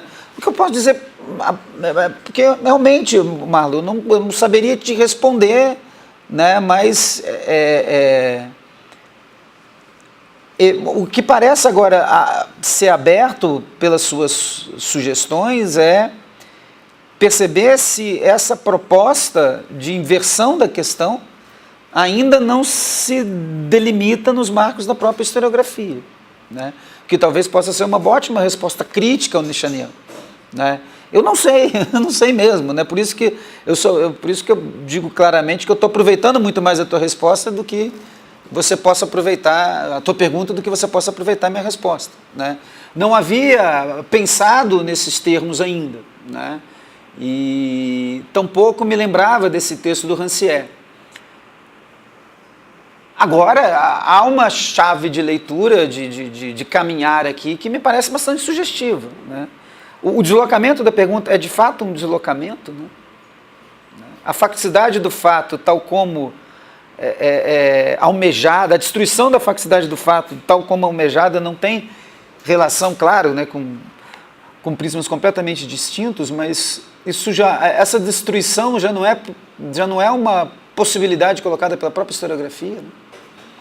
Não sei, é mesmo o que você me coloca, me instiga mesmo a prosseguir, né, a abrir um flanco investigativo agora, mas de fato eu não sei te dizer, sou absolutamente sincero, não saberia te dizer porque simplesmente é algo que não me ocorreu, mas sem dúvida eu acho que é um veio investigativo dos mais promissores, né, tentar cruzar isso com, né, e aí tem todo um problema que você já mencionou, isso, a gente começa a esbarrar em tabus da historiografia francesa, né, e certas heranças, né, pouco questionadas, né, certos interditos, né, no debate que você conhece tão bem, né, mas eu agradeço imensamente sua colocação, mas lamento não ter ainda nada muito substancial para te dizer a respeito disso, né. Desculpa, você é o Renato e Mário, né? Maicon. Desculpa, né? Bom, Renato, certamente, embora eu também não saberia te dizer o que implica na noção de objetividade essa inversão da pergunta, que é o eixo central da questão, né? O que está patente aqui, né, é que para o Nichanian o arquivamento, né, é indissociável da prática historiadora em relação aos chamados eventos traumáticos, né, que povoam toda ali a sua análise, e evidentemente que inverter a pergunta e suscitar novas formas de interrogação sobre o passado é uma mudança isso já está no Lyotard, isso já está no próprio Hayden White, claro, é uma forma de inverter também toda a lógica que preside as nossas formulações sobre objetividade, verdade, etc. O alcance disso, insisto, né, eu talvez tenha enunciado muito mais problemas do que proposto soluções, né, o alcance disso para mim ainda é algo a ser investigado, mas me parece pleno, sem dúvida alguma, que a inversão do problema, tal como proposta por Nichanian, significa uma radical indisciplinarização da história. Os limites dessa indisciplinarização, né, não sei, né, e acho que tão pouco ele, né, mas sem dúvida nenhuma, essa noção, as noções de verdade e de objetividade são completamente subvertidas. E o que ainda povoa, é bastante interessante ler o que os historiadores do regime militar brasileiro afirmam sob o ponto de vista teórico e metodológico, bastante interessante, porque embora eles investiguem o que poderíamos situar no algo como a história do tempo presente, né, uma formulação ainda muito nebulosa, né, porque mesmo os caras da história do tempo presente sempre estão tentando definir marcos para o que é o presente, né, o presente sempre parece requerer, né, espaços, né, mas você lê, por exemplo, no que o Carlos Fico e outros historiadores dizem a respeito, os valores da objetividade, da distância estão lá colocados, né? É bastante interessante, né, como que eles, que na investigação de temas situados numa imprecisa história do tempo presente, né, os valores reivindicados da objetividade, da distância, da força do documento são de uma historiografia moderna, né, que emerge lá no século XIX e vem para cá, né? Então, a proposta requer e fatalmente levará a uma inversão absoluta dessa noção de verdade e objetividade na história, mas o alcance, a extensão disso, evidentemente eu não posso precisar para você. E Michael, ali o Nichanian ele é bastante enfático em apontar que a literatura posta à prova, né, como ele chama, é o caminho para a perspectiva de uma nova historização, da proposição de novas historizações sobre o passado, né? E eu gosto muito, por exemplo, de um texto que é o prefácio, que eu acho que ali algumas questões que você coloca podem ser bem respondidas. Na verdade, o texto introdutório no dossiê de História e Literatura do Zanali, que é escrito pelo Liu Zi, e por mais, alguém escreve com ele. Não é ela. Ela escreve nesse volume, mas é o texto introdutório. É o Etienne Anheim. O Etienne Anheim, exato. Lá tem um texto, está em francês, mas eu fiz um esforço de traduzir para os alunos, depois se você quiser eu posso te passar, para uma disciplina da graduação, os saberes da literatura. Né?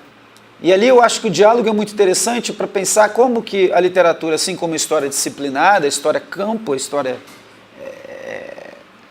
praticada pelos historiadores, né, produzem certas formas de apreensão de historicização do passado. Né? Desloca a ideia tradicional da história da literatura como fonte, mas a literatura como produtora de um saber sobre o passado. Né? A partir dessas tensões que você formulou, né? E eu acho que, em alguma medida, esta é a proposta do Nishanian, ainda que de modo bastante nebuloso. Né? É preciso que eu ainda vá, né, encarar os volumes sobre a literatura armênia, que entre a arte, os volumes se chamam Entre a Arte e o Testemunho. Ele faz um mapeamento absurdo, gigantesco da literatura armênia da catástrofe. Ele diz algo bastante perturbador. Não houve entre os armênios um primo leve. Né? Não porque os armênios não quisessem ou não soubessem transmutar a experiência em literatura, né? Mas que a força do arquivo, né, impediu essa transmutação.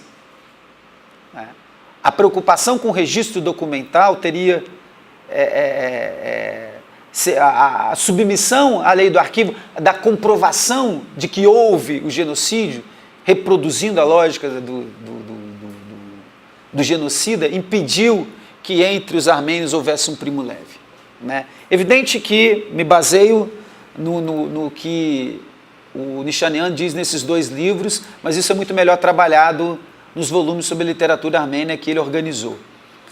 Mas eu acho que o ponto ali essencial dessa questão, e acho que esse texto ajuda a responder, é como a literatura produz um saber específico sobre o passado.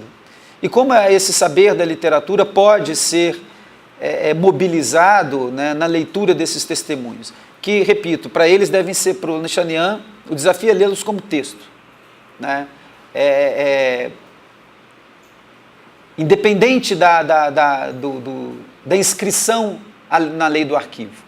Independente do valor probante documental. Percebê-los como textos que comunicam uma experiência. Né? Ou como a Verônica Tosi diz nesse texto dela que eu mencionei anteriormente, né? Mais do que dizer como aconteceu, dizer que algo aconteceu. E a inscrição desses textos no debate público. Né? Como um monumento e não mais como uma atestação que vá refutar a exigência do genocida, que é também a exigência do revisionista.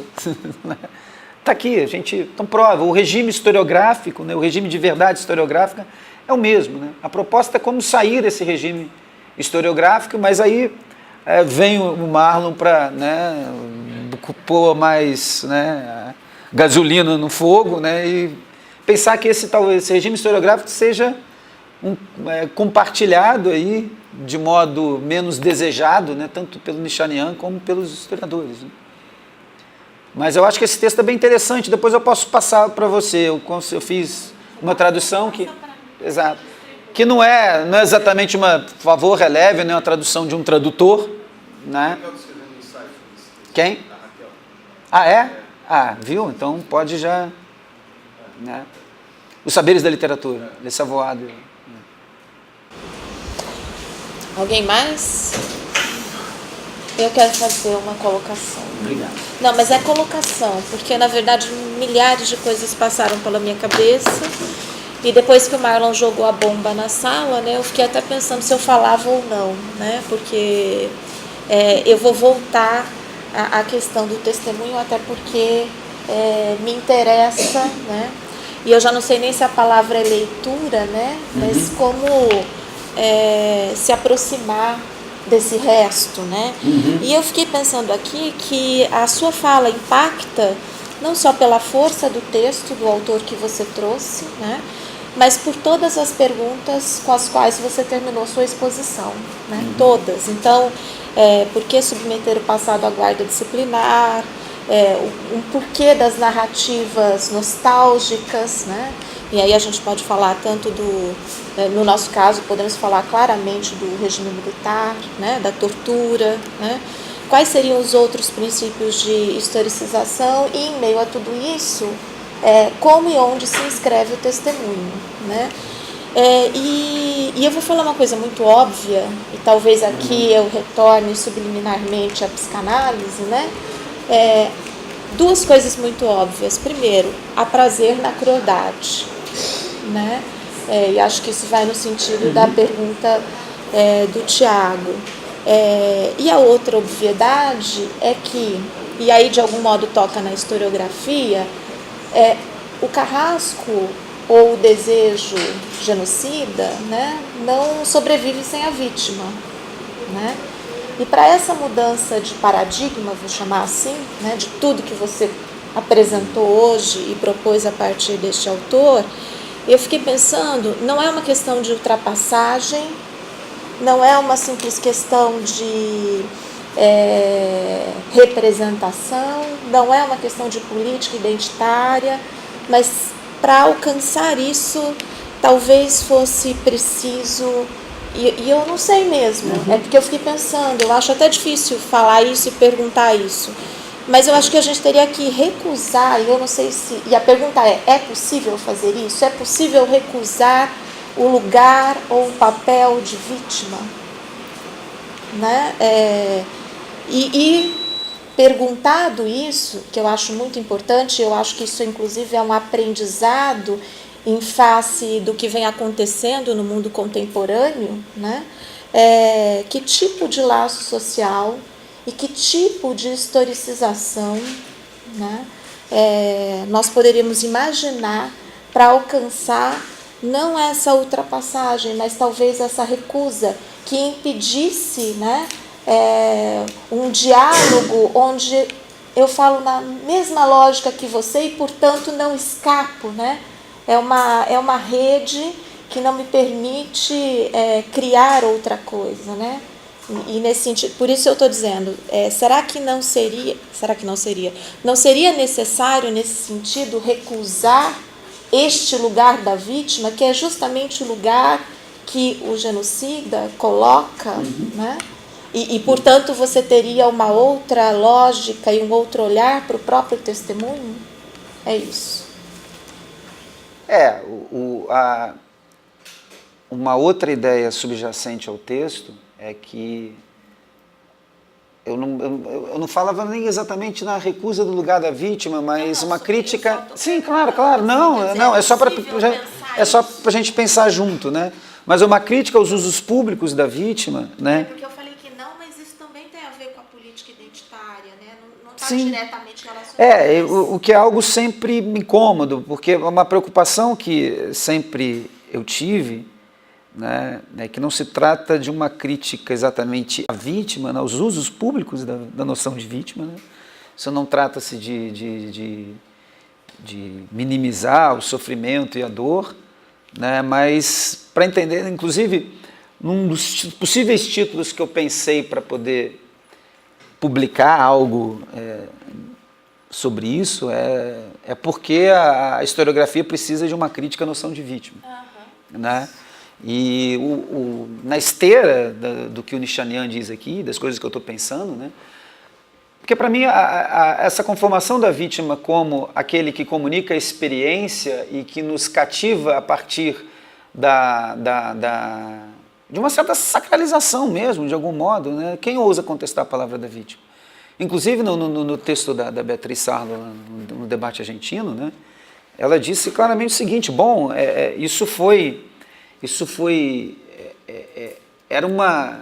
tinha um efeito político gigantesco no período da transição da Argentina. Não se questionava a vítima, né? Se questionava o tempo inteiro o carrasco, mas não a vítima, né?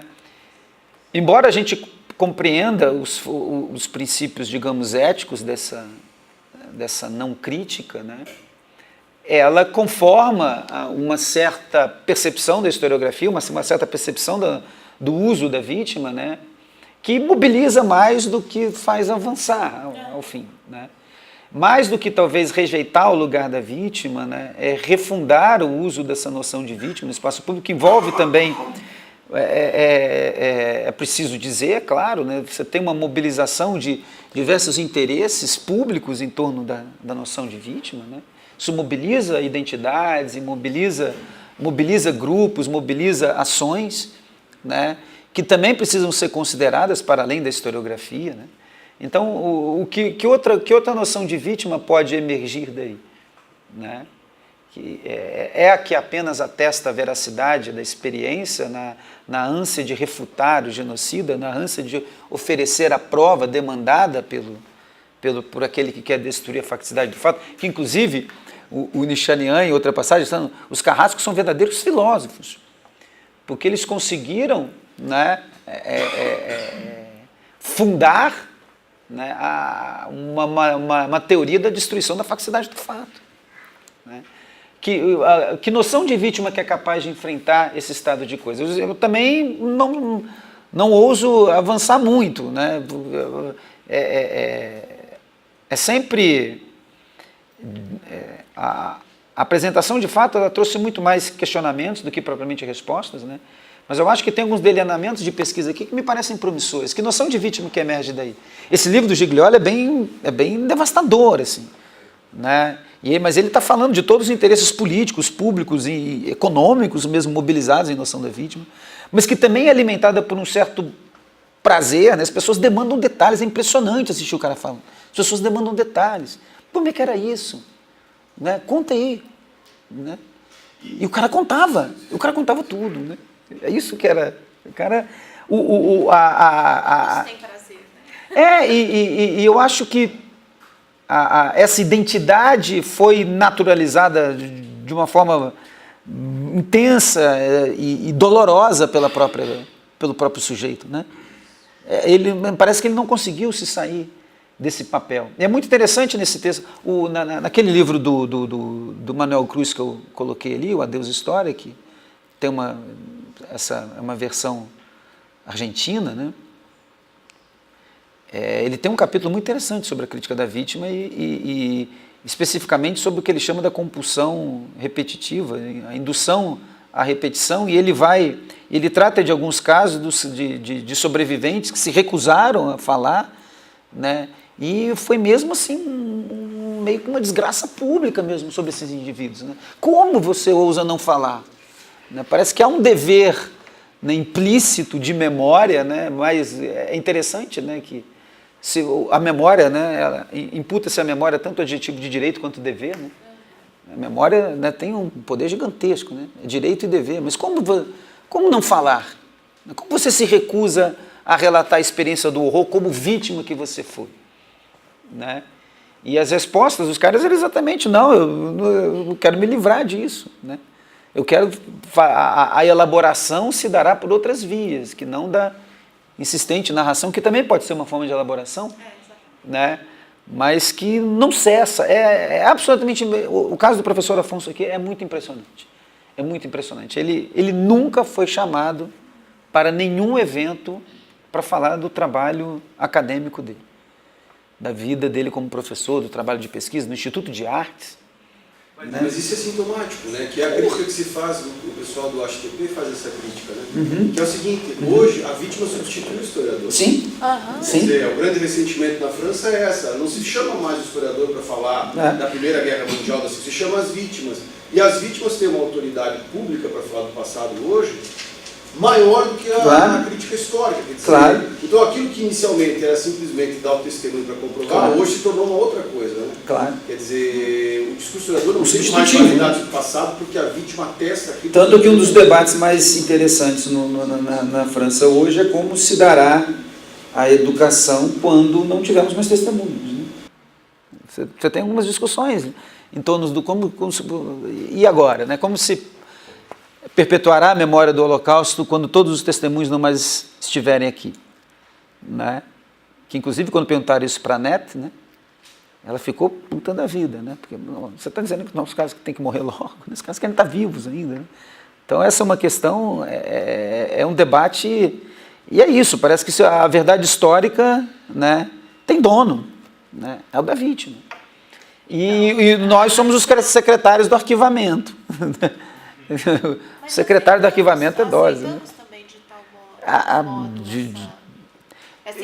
O que me parece claro é que essa noção de vítima é uma crítica à vítima para essa historiografia sobre esses chamados passados traumáticos, me parece uma questão que não se pode fugir. Embora isso possa, né, ferir muitas suscetibilidades, porque é um tema delicado mesmo. Né? Parece que você está rejeitando, que o sujeito é vítima, né? Rejeitando o que ele tem a dizer, né? E colocando a palavra em xeque. Né? Mas, por exemplo, professor, quando a gente fala dessa questão da experiência, sobre a ditadura militar brasileira, tem mais pessoas que não sofreram com a ditadura. Claro. E aí está o problema. Claro, claro. Nós temos um problema, então. Claro, temos um problema, inclusive, da tematização que certos historiadores, por exemplo, a discussão sobre a ditadura brasileira como um trauma. O primeiro ponto é trauma para quem? É trauma para quem? Né? Para muitas pessoas, a ditadura foi algo que passou absolutamente indiferente. Né? Indiferente. Para outras, ao contrário. Né? Você tem uma memória... Tem. Né? Então, os pontos de partida já são problemáticos. Né? Agora você imagina ouvir a palavra da vítima com toda a carga de uma experiência dolorosa, né? Quando os próprios pontos de partida já são problemáticos. Né? Trauma, mas tudo bem, claro que... Mas é um trauma coletivo? Se pode falar de fato que a ditadura no Brasil é um trauma coletivo? Não é? Então, é trauma para quem? Assim, a memória familiar que eu tenho assim, em relação com a ditadura é zero. Assim, embora eu tenha nascido, eu sou de 75, então, assim, os anos da infância, assim, as primeiras lembranças já se dão com o governo Figueiredo, né? Nenhuma. Né? O meu pai mesmo dizia que não, era normal, continuava trabalhando, né? As coisas, para ele não foi nenhum trauma, né? Para tantas outras pessoas certamente também não. Então, trauma para quem? Quando os problemas já são complexos, né? A experiência, a narração das vítimas não pode ser diferente. Né? E tem isso que o Marvel fala. Né? Então, tanto que você vai... O Primo Levi é uma referência maior para os estudos sobre o Holocausto do que, né? Qualquer historiador, pô. Né?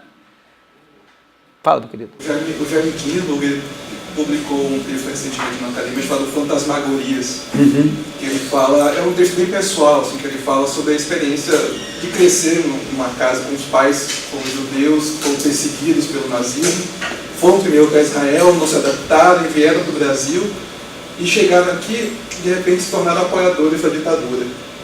Então o Jaime Kindle ele entra na universidade, na FEFELESH, e ele começa a perceber que há uma incoerência nisso. Mas ele não consegue entender por quê, porque os pais simplesmente se recusavam a falar sobre o que havia acontecido. Memória familiar de denegação. Né? Aí ele fala disso, quer dizer, ao mesmo tempo em que esse silêncio negava uma série de informações que podia ajudar ele a entender certas coisas, criou um sentido também, o não falar disso. Né? Tinha um significado. Né? É um jeito deles dizerem que superaram. Ou se não, refigurar a memória. Né? Você tem algumas experiências muito interessantes de testemunhos de sobrevivência, de uma moça, que agora não me lembro, sabe um texto daquele... Um livrinho sobre história oral que foi editado pela Fundação Getúlio Vargas, um pesquisador alemão conta a história de uma sobrevivente, que é muito interessante. Né? Ela conta uma história, ela conseguiu escapar, porque ela tinha... A família toda e o namorado não escaparam dos campos de concentração. Ela conseguiu escapar porque ela foi ajudada, quase resgatada por um grupo de amigos, né? E o pesquisador ficou um pouco desconfiado de toda aquela... Uma história meio clichê mesmo, assim, né? E aí, cara, mas não foi muito bem assim, não. A moça, de fato, tinha um grupo de amigos que conseguiu dar fuga a ela, e ela conseguiu escapar dos campos de concentração. Mas ela conta uma história de que ela estava se despedindo de namoradas, os caras puxando ela, outros caras levando namoradas, tentando dar a mão, sabe? Uma coisa assim. Então, né? Ela foi embora. largou todo mundo para trás. Né? Largou todo mundo para trás. A família. Né? Então, essa refiguração da memória como uma tentativa de espiar possivelmente uma culpa, né? É uma outra dimensão que é difícil para nós aprendermos. Né? Então, claro, a gente vai... qual o nosso limite aí? Qual o limite da nossa inquirição propriamente historiográfica? Né? O cara foi lá, né? Remexeu na história e descobriu que não tinha sido nada... esse romantismo todo narrado pelo relato. Não, a menina foi embora, largou o namorado, largou a família para trás. E sem julgamentos morais também, né? Porque é uma situação de excepcionalidade total. Né? Mas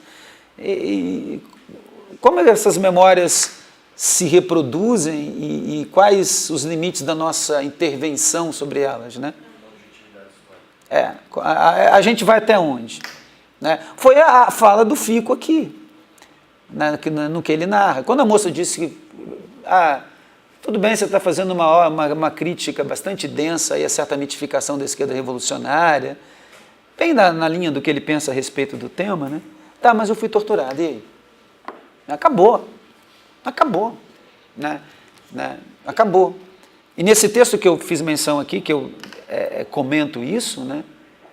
Acaba não apenas pela irrupção da fala que, né, causa esse impacto, mas também por certas noções que são caras ao próprio Carlo Fico, de distância, objetividade, né, e ali, né, não se verificava nada disso, né, nenhuma distância, nenhuma objetividade, né, quando o confronto com a experiência cruel, a narração próxima, né, um historiador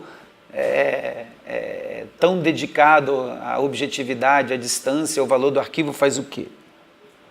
O cara silenciou. Falou que acabou a discussão, acabou. Foi torturado, acabou. Quem diz o quê agora? Né? Então, isso no seio familiar, como eu já disse, as memórias dos antepassados que serviram o regime nazista, né? A negação mesmo. O pesquisador está mostrando, mas aqui está... Não. Meu avô trabalhava na fábrica da Coca-Cola. Não, amigo, está aqui. Né? Não, meu avô não era nazista, não. E aí? E aí? É simplesmente dizer, não era, ele era nazista, sim. E aí? Né? A historiografia não é só perversa, ela está capturada. Escapar disso, né? Mais alguém? Alexandre, eu te agradeço novamente. Imagina, eu que agradeço muito o convite. Foi uma muito grande bom. Alegria estar aqui. Espero que essa discussão traga problemas e questões para os projetos de vocês, que afinal de contas esse é o objetivo do encontro, né? Isso. Eu fico muito orgulhoso mesmo de ter podido falar aqui para vocês hoje, né? E como a gente tem contatos aqui estreitos e o que eu puder futuramente contribuir, discutir com vocês nos projetos, sintam-se à vontade para me procurar. O nosso encontro não se encerra aqui, né? Não, teremos bancas. Isso é bom. Aliás, agora eu vou participar de uma banca que é uma primeira modalidade da qual eu nunca havia participado, uma primeira para mim, né? Um parecer. Agora você manda um parecer. Eu já fiz banca por áudio de celular. Não, já fiz uma com o Marcelo, né? Não, a gente fez. A gente tem recurso ainda, né? Não, eu fiz uma com o Marcelo que foi ótimo, porque estava tudo programado para ser por Skype, né, com os aparelhos lá da UFOP, tudo certo. Mas no dia, os funcionários entraram em greve. Aí o Marcelo falou assim, se você não se importar, a gente faz da minha casa, ele vai estar na casa dele ligado com o Skype, né? Tudo bem, eu vou estar na minha casa mesmo, tudo bem. Aí ele falou assim, na hora de deliberar o resultado, ele falou para mim, agora você vai lá para a cozinha, fica lá na cozinha que a gente vai deliberar o resultado aqui. São os... Obrigado.